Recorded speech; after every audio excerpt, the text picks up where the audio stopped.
The day an empath stops tolerating disrespect does not begin with anger. It begins with silence, a strange silence, the kind that enters the soul after years of explaining wounds to people who only learned how to create them.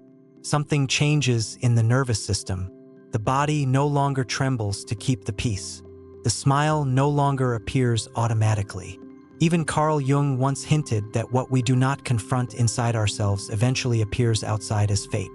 And for the empath, disrespect was never random fate. It was the shadow repeating itself through different faces. An empath spends years believing love means endurance, that being good means absorbing emotional poison without reacting. But the psyche keeps score. Every insult swallowed becomes another ghost living in the chest. Every betrayal ignored becomes another fracture in identity. Then one day, the soul becomes tired of bleeding quietly. People notice it before the empath does. The energy changes. There is less apologizing, less chasing, less desperation to be understood. The empath starts listening to intuition instead of guilt. And strangely, this is the moment manipulative people become uncomfortable, because disrespect survives on access. Some people only loved the empath while the empath remained easy to control, easy to guilt, easy to drain. But boundaries are terrifying to those who benefited from the absence of them. The empath begins to realize something painful. Not everyone misunderstood the softness. Some recognized it perfectly and exploited it intentionally. That realization feels like mourning an illusion. The old version of the empath would over-explain feelings just to avoid conflict. But now something ancient awakens deep inside the nervous system. A quiet primal instinct whispers, "Stop abandoning yourself to keep others comfortable." And suddenly, the empath no longer fears losing people. The empath fears losing the soul. This is where transformation begins. Jung believed the shadow appears whenever authenticity is suppressed. For empaths, the shadow often looks like resentment, exhaustion, emotional numbness, or secret rage. Not because the empath is cruel, but because kindness without protection eventually mutates into self-destruction. The day disrespect is no longer tolerated, strange things begin happening. Certain friendships disappear. Family dynamics shift. Some people call the empath cold. Others say the empath has changed.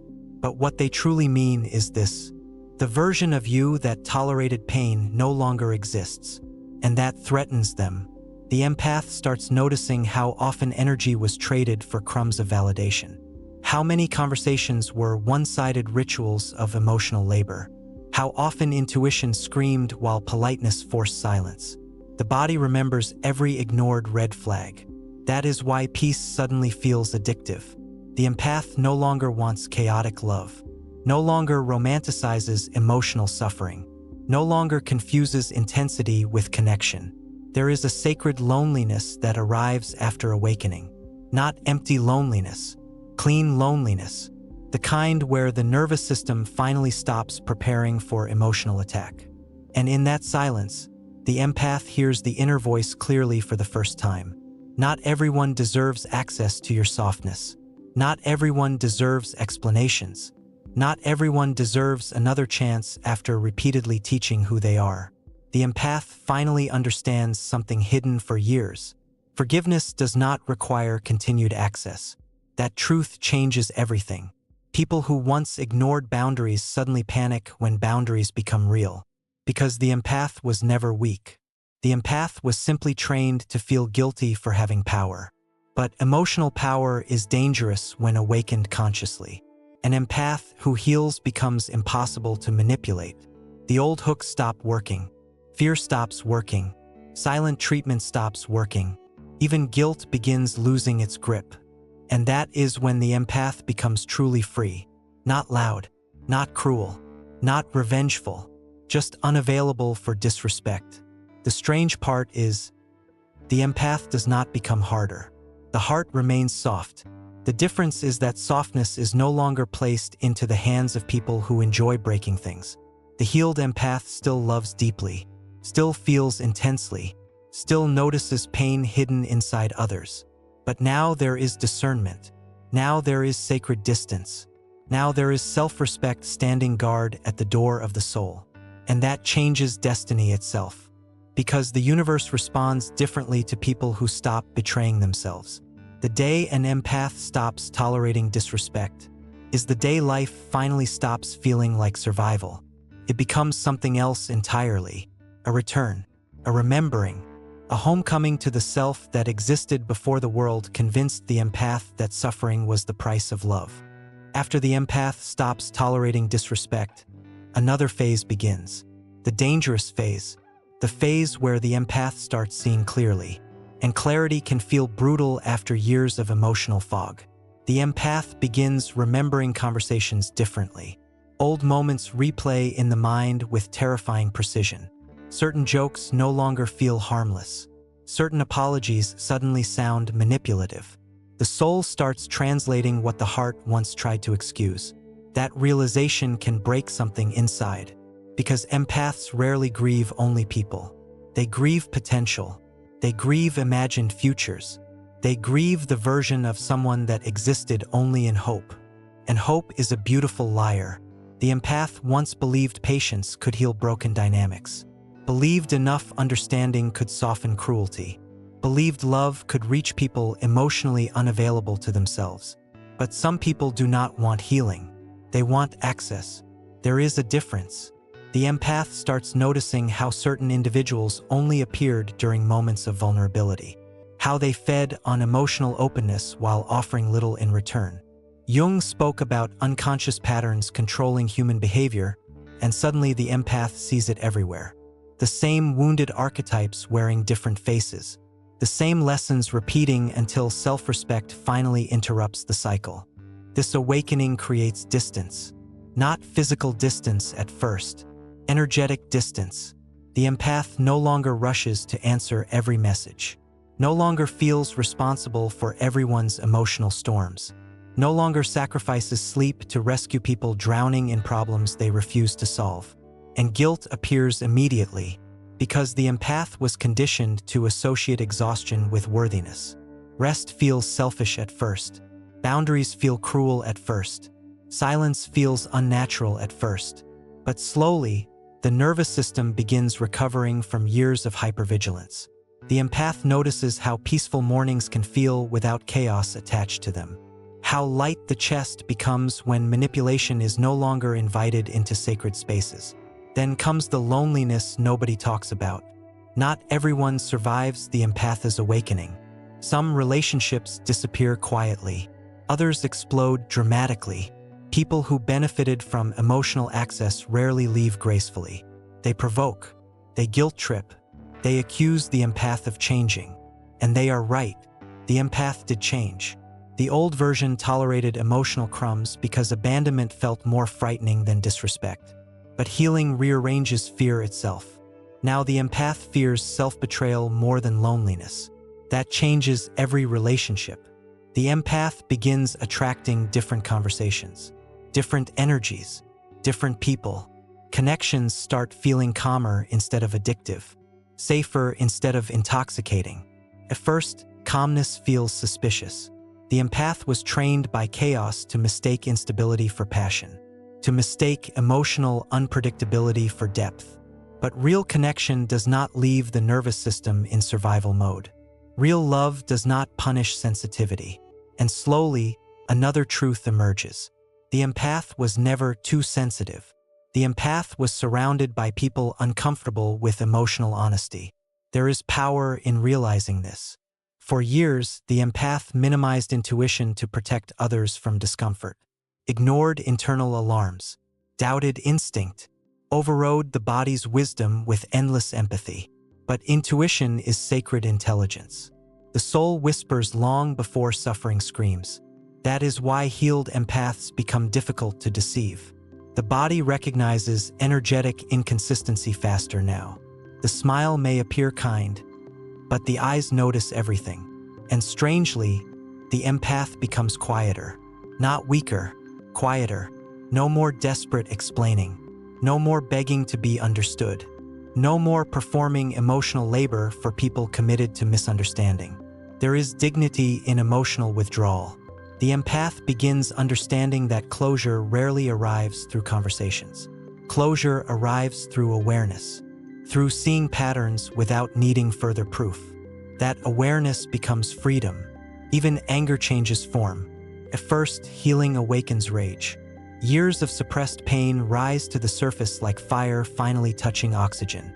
But eventually, the anger transforms into something colder and wiser.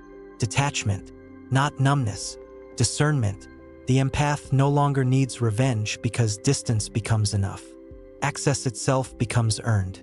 And for the first time in years, the empath feels something unfamiliar. Safety inside the self. No performance. No shrinking. No emotional begging. No fear of authenticity. Just presence. That is the hidden reward nobody mentions after awakening. The empath finally stops fighting internally. The soul and the nervous system stop living at war with each other. And in that stillness, life begins responding differently. Health improves. Sleep deepens. Creativity returns. The eyes regain light. The empath starts laughing without forcing it. Because disrespect drains more than emotions. It drains life force itself. The healed empath finally understands why certain people feared boundaries so much. Boundaries expose intentions. People who truly love the empath will respect the limits. People who only wanted control will resist them immediately. And suddenly the entire past becomes understandable. The empath was never difficult to love. The empath was simply too available to people incapable of loving consciously. That realization feels like waking from a lifetime trance. And once awakened, the empath can never return to unconscious tolerance again. There comes a moment after the awakening when the empath stops mourning the loss of toxic people and starts mourning the loss of the self that tolerated them for so long. That grief cuts deeper because the empath remembers every moment intuition whispered, "Leave," and every moment fear replied, "Stay." Fear of abandonment, fear of conflict, fear of being misunderstood. The empath carried these fears like invisible chains inherited from old wounds, old homes, old childhood silences. Jung believed that until the unconscious becomes conscious, it directs life and we call it fate. The empath finally understands this truth in the body, not just the mind. Disrespect was never only about others. It was also about the parts of the self still unconsciously believing pain was familiar enough to feel like home.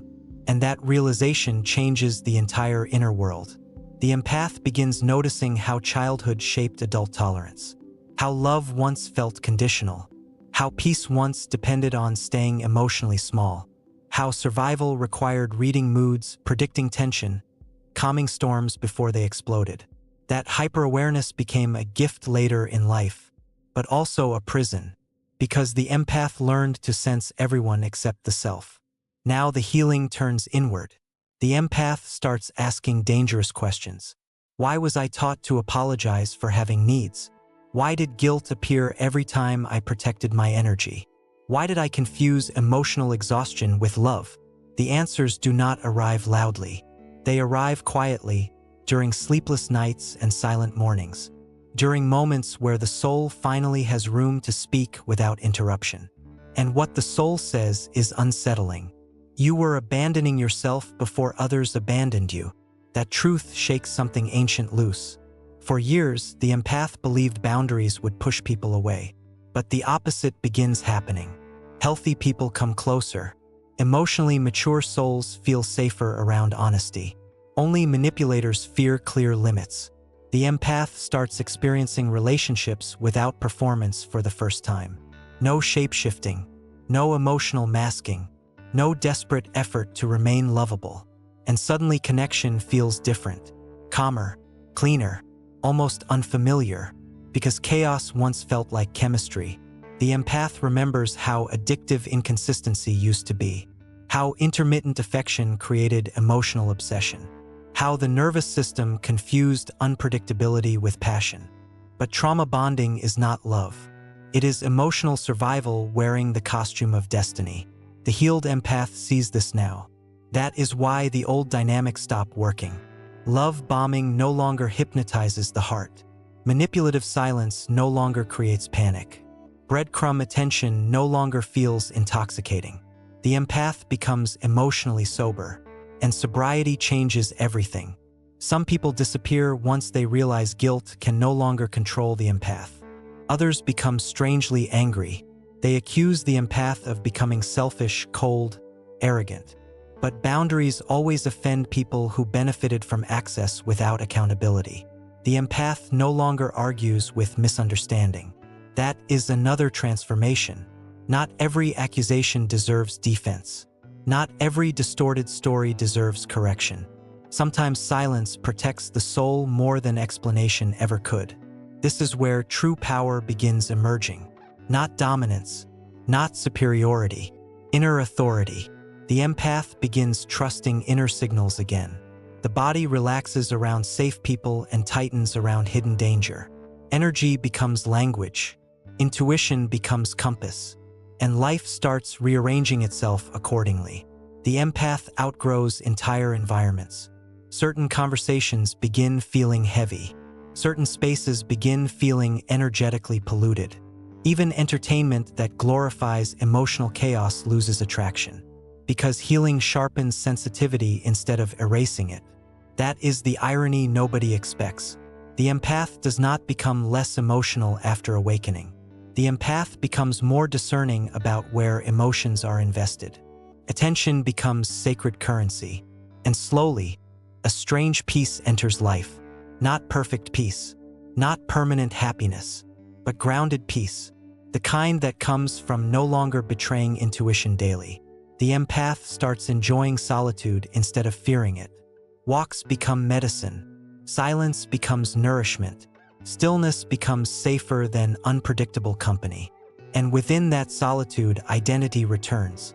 The empath remembers forgotten dreams, forgotten creativity, forgotten joy untouched by survival mode. Because disrespect consumes enormous psychic energy. It keeps the nervous system trapped in constant emotional defense.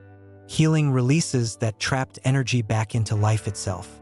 That is why healed empaths often transform completely. New careers, new passions, new friendships, new realities.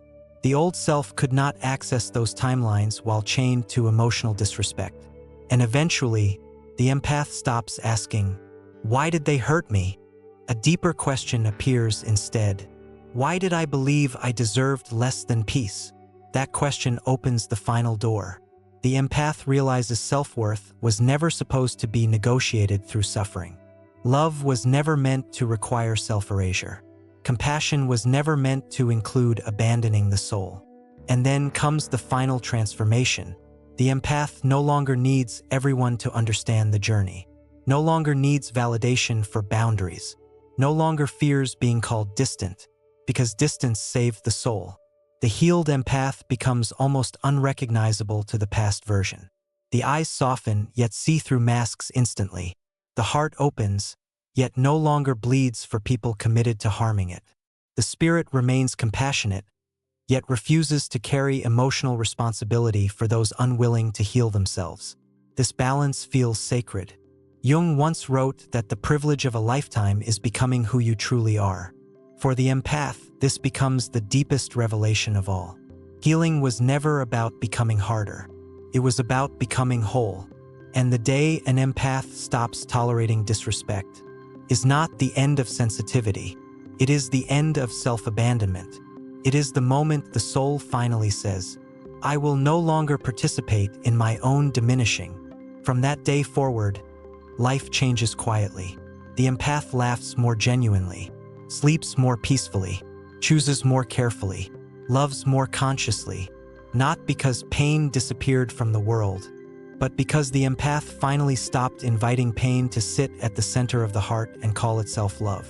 And somewhere deep inside, the inner child who spent years surviving finally exhales, because at last, someone came back to protect them. The someone was always the empath. You can add this soft ending to the video. If this touched something deep inside you, leave a comment with the word "awake." Sometimes healing begins the moment the soul feels understood. And if you're on this journey of empathy, psychology, and inner transformation, Subscribe and stay close. There are truths here your spirit may have been waiting to hear for a very long time. Thank you for watching.